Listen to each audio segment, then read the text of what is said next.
Join us for a look at the 3 finalists for the 2017 North American Car of the Year Award and more, coming up on Autoline this week. And now, here's your host, John McElroy. I want to thank you all for joining us on Autoline this week. We're going to be talking about the North American Car and Truck and Utility of the Year Awards. In fact, I've got a replica of the award right in front of me, and we'll be explaining what that's all about. But let me introduce the panel of guests who are joining me today, starting with Mark Phelan, the car critic for the Detroit Free Press, also the president of the North American Car and Truck of the Year. Next to him is Lauren Fix, who's with the Car Coach. She's the secretary and treasurer of the organization. And Matt DeLorenzo is with KBB, Kelley Blue Book, also vice president of NACTOY, to use the abbreviation of it. And want to thank you all for joining me here today and explaining what this is all about. But Mark, you're the president. Let's start with you. What is this thing called NACTOY, North American Car and Truck and Utility of the Year? It is the North American Car, Truck and Utility Vehicle of the Year. It is in its 24th year, but the utility vehicle category is brand new this year to reflect how SUV sales have just taken off. It's selected by a group of up to 60 journalists. The jury is capped at 60 from all different media, all parts of the United States and Canada. It's undoubtedly the most diverse group of jurors and outlets that you see in the industry, and we are just in the process now of testing the finalists and figuring out what will be the winners, which we will announce at the North American International Auto Show in Detroit on January 9th. And we'll get into who the finalists are and all that, but Lauren, what do you think this award means to the different automakers who win it? Well, I think it means a lot more now than it probably would have meant in the past, because in the past we were one of the very high-end awards. Like, this was such an honor. But now, with this new award, I think we've just become the Academy Awards, and now that they've seen this, the reaction that we're getting is, wow, I want one of those. Not that this would be nice to have this award along with the other great awards, you know, from Kelley Blue Book and everywhere else, but this is like the Academy Award, so the feedback's been great. Matt, take us through the process. I mean, how do we get to these finalists that are going to be announced at the Detroit Auto Show? Well, in late summer, there's a long list that's compiled of all the brand new cars, trucks, and utilities that have been introduced during the calendar year. And then there's a winnowing process. A vote goes out. A lot of the jurors have been in most of the cars, and they can tell which ones are significant enough changes to make the cut to the shorter list. Now, the judging isn't the vehicles are being judged against each other. They are judged in class. So, you know, one of the things on the short list we got a little bit of blowback on, we had the Acura NSX. But if you look at the NSX... And let me add, because that's a fairly expensive car. Right. But if you look at what it represented in its class, it certainly warranted our evaluation. The list is cut down. We do a drive here in Michigan, Hell, Michigan, in October, where we bring together the shorter list of vehicles. We hold a vote, and then that list is winnowed down to the finalists. And then our final vote, the tallies are due in to Deloitte, an independent accounting firm, near the end of December. And then it's a secret. And when we open the envelopes at the North American International Auto Show to announce our winners, that's when people find out who takes home the including the award. Officers, including the jury. Only the people at Deloitte know. Mm-hmm. It's kind of neat, like the Academy Awards. Right.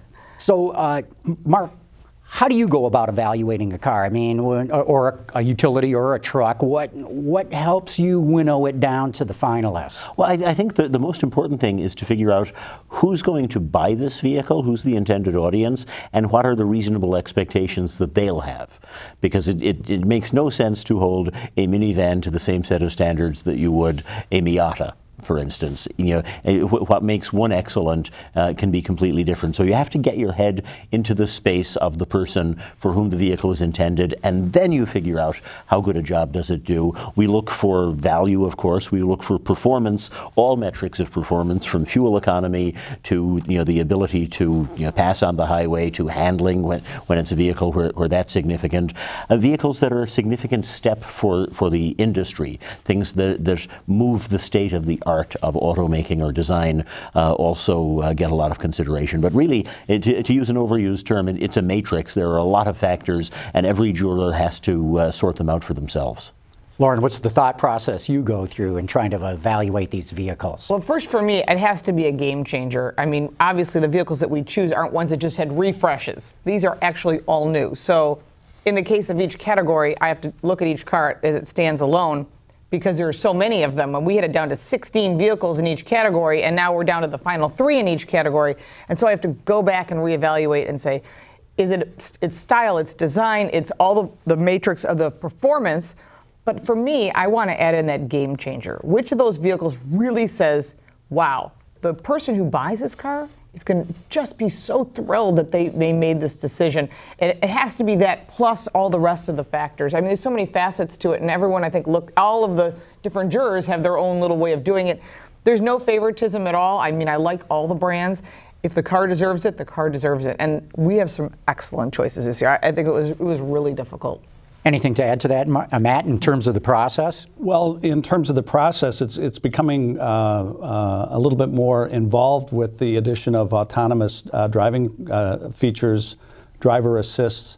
You know, these cars are technological marvels. Stuff that we wouldn't even dreamed of 10 or 15 years ago are on cars, and they're getting they're being put on cars, especially in the safety realm, on cars that are more and more affordable. So when you're looking at last year's winner, the Honda Civic was really a game changer because of the amount of safety features, the packaging of the car. So you look at everything together, and then after a lot of thought, it really becomes apparent which one is the winner. Real good. Okay, now we got to talk about these trophies that are here, the actual things. There's this beautiful design. Mark Phelan, you take it from there. How did this come about? We had the incredibly good fortune to get Ed Welburn, the recently retired head of design at General Motors, to agree to create a new trophy for us. We were talking to Ed. I had spoken to some of his direct reports, and they mentioned that when he was running the design department, he always hated it when they came back with an ugly trophy, and he would say, why don't they let us design a trophy? We could design a lovely trophy. And I gave him the opportunity, and man, did he deliver. This is the first time they've been seen outside the world. This is the first time they've been seen in the world. This year's winners will be the first ones to get them. The 3 winners will all get one of the smaller ones, and this large one will be on permanent display in Cobo Center in Detroit. I urge everybody to come and check them out. They really are a work of art. And of course, Cobo Center is where the Detroit Auto Show is held, so presumably anybody going to the show will be able to see this beautiful sculpture. Lauren, what does this design say to you? Oh, when Mark and I were talking about having Ed do this, we had this opportunity with what kind of ideas? We're all talking about ideas, and we said, we want the Academy Awards, we want that Oscar, that perfect guy. And then talking to Ed, he said, what would Oscar drive? Oscar would drive a coach-built Hollywood, all-in glamorous car, something that just everyone would be in envy of. And I think that is what he was able to put together. And I just think it's spectacular. We've seen all the different renditions, and it was like you couldn't show anyone. It's been fantastic to have the ability to be a part of this. I mean, I think this really helps elevate it for everybody, and I'm honored to be a part of it. Matt, you've always had a really good eye for design. You must consider this going back to some of the classics from the 30s even. I think so, and I think Ed's judging at places like Pebble Beach and Amelia Island certainly has an influence on the design. And you look at the elegant shape, the teardrop look, recalls some of the French classics, and then you can see some of the other, we were picking out little design cues here and there, things like the boat tail rear end and the fins, which are great styling trademarks from going back to Auburn, and then like the boat tail rib in the 70s, or the fins that Cadillac pioneered. So I'm really pleased with the way the award turned out. And Mark, these things are beautifully made. I mean, so give us a little bit of the background on who's making them and what's it made out of. I mean, this thing weighs a ton. This is not just some fiberglass with some shiny paint on it. No, it weighs a ton. You're looking at a piece of cast aluminum there. And people almost, when we're doing presentations for cars, and they talk about aluminum, they talk about saving weight, they talk about tiny little panels. An ingot of aluminum turns out to be pretty darn heavy. Yeah. So they were cast and the detailed design of the base was handled by American Arrow, which is a company based in Clawson here in the Detroit area, which does spectacular replicas of classic car parts, wire wheels, hood ornaments, anything that you want that is to original spec. And they also do the trophies for some of the most celebrated car shows in the country, including, I believe, Amelia Island. Don Summer is the founder and the owner, and they have done a spectacular job with these trophies. They really have. It's really cool to have them here, too, in the studio. Okay, well, let's start talking about the vehicles themselves. Let's get down to it, and we may as well start with Car of the Year. And Lauren, you know as well as I do that the three finalists are the Chevrolet Bolt, the EV, Bolt EV. Bolt EV. They're really specific about that. Yeah, because otherwise it sounds too much like Volt. Yeah. But anyway, also the Volvo S90 and the Genesis G90. Let's start with the Chevrolet Bolt EV. Why did it make the finalist list? Well, I think it is a game changer. The fact that they beat Tesla to market, they made the car affordable. Tesla's a small car to market, that is. Yeah, the Model 3. Yeah. But the fact is it's going to be available across the country. I think they did a great job.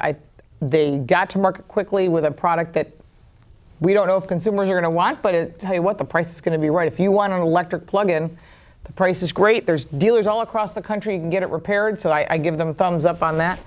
It's a neat car. It's really neat. When it comes to market and you get one in your dealer, you should go take one for a drive. Matt, your thoughts on the Bolt EV?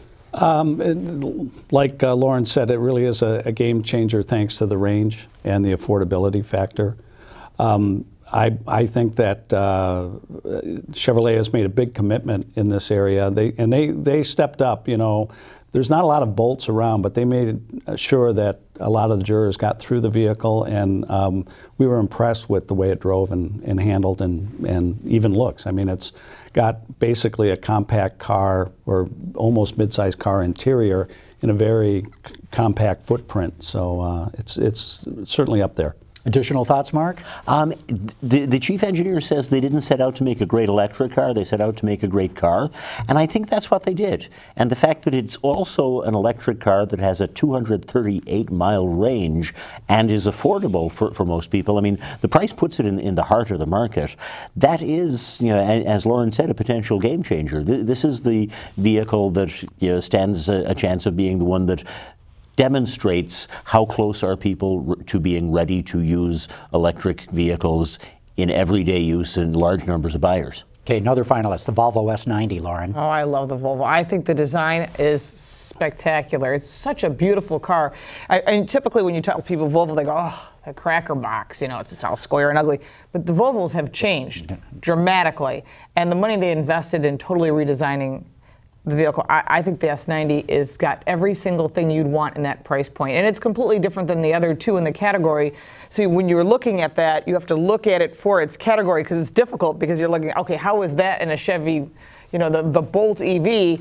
And as you start looking at it, you see some really nice design and detail for the money. I think you get a lot of car for the money. Your thoughts, Matt? Well, I think it's worthy of consideration in that it's trying to redefine what luxury is.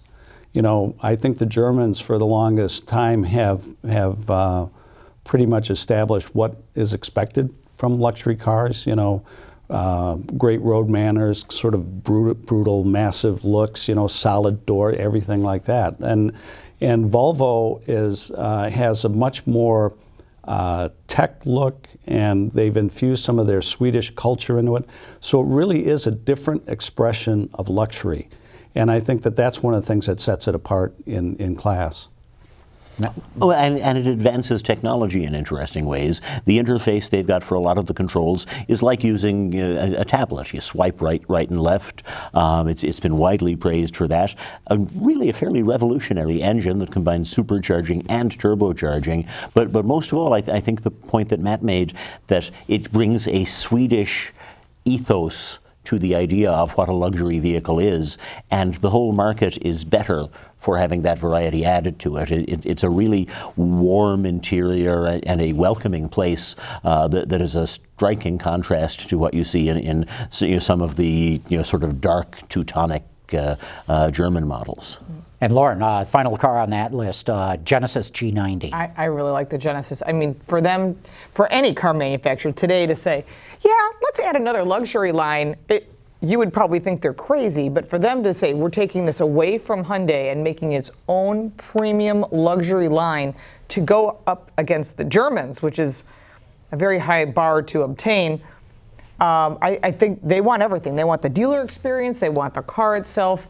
I think they did a great job, and I think it's well deserving to be in one of the final three. Certainly does. Matt, what are your thoughts about the car? Well, one of the things that the Koreans bring to the table is affordability. And even though it is an expensive car, the amount of content you get for the price point, it is a value. I think that while they certainly take some cues from the Germans, the real competition for this is the Lexus LS. And I think if you look at the quality of the materials, the execution of the car, if I were a Lexus traditional luxury owner, this would be a car worth looking at. At the same time, Lexus is trying to move the brand over to being sort of more hip and kind of edgy. The GS90 is more in a classic sense of a traditional luxury car. And again, the price point really makes it an attractive proposition. Mark, anything to add to that? Well, and again, it's another take from a different perspective on what luxury is. I mean, when Lexus and Infiniti, and to a lesser extent Acura, arrived, the auto industry benefited because there was a new idea of what a luxury car should be, how they should be executed. This is a Korean take on the same thing, which is interesting, and it is.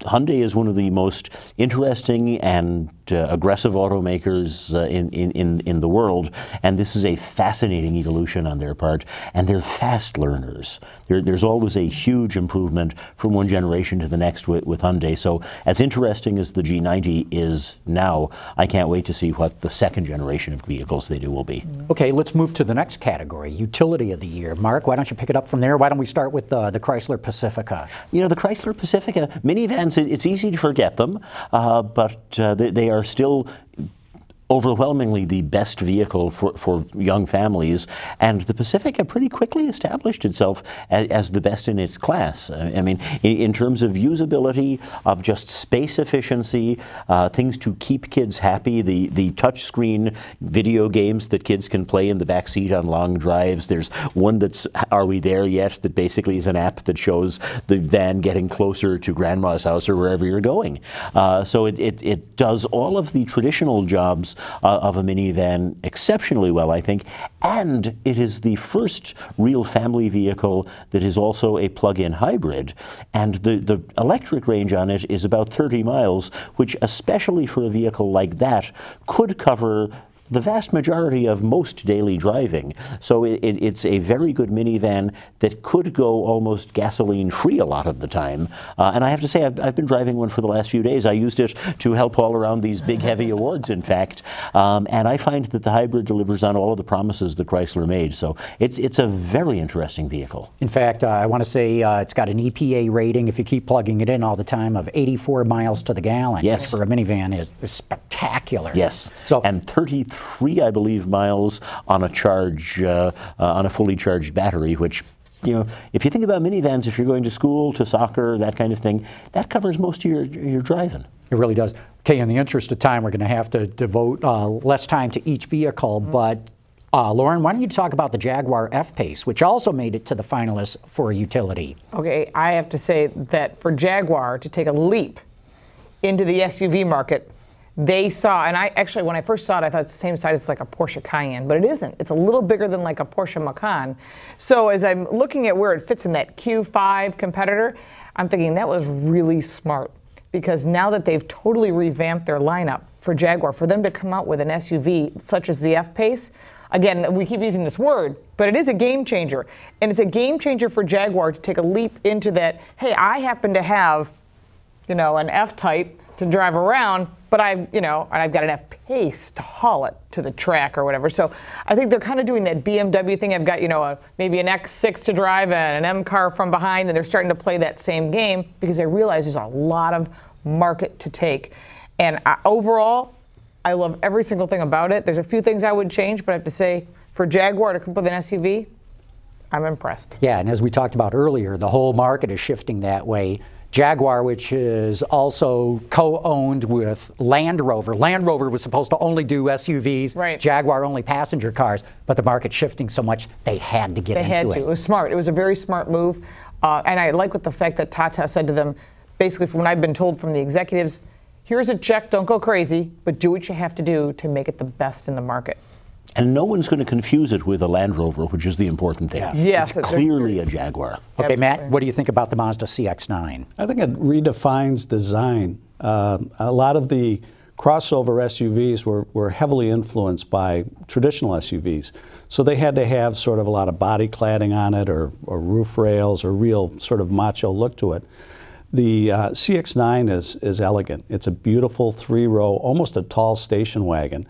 And I think from a design perspective alone, it is a game changer and one of the reasons why it should be considered a finalist. Okay, let's move to the final category, Truck of the Year. And Matt, why don't we stick with you for the moment? What do you think about the Honda Ridgeline? Well, the Ridgeline is, again, one of those vehicles that doesn't quite fit the traditional expectations of what a truck is. I mean, basically, it's a unit body, owes more to its existence to the Pilot than it would be to a traditional pickup truck.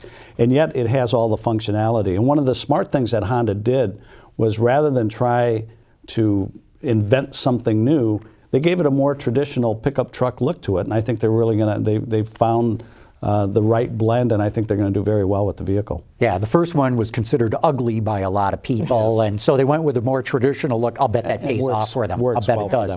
Okay, Mark, Nissan Titan is also on the finalist list. Second generation of the first Japanese truck to challenge the Detroit 3's dominance in full-size pickups.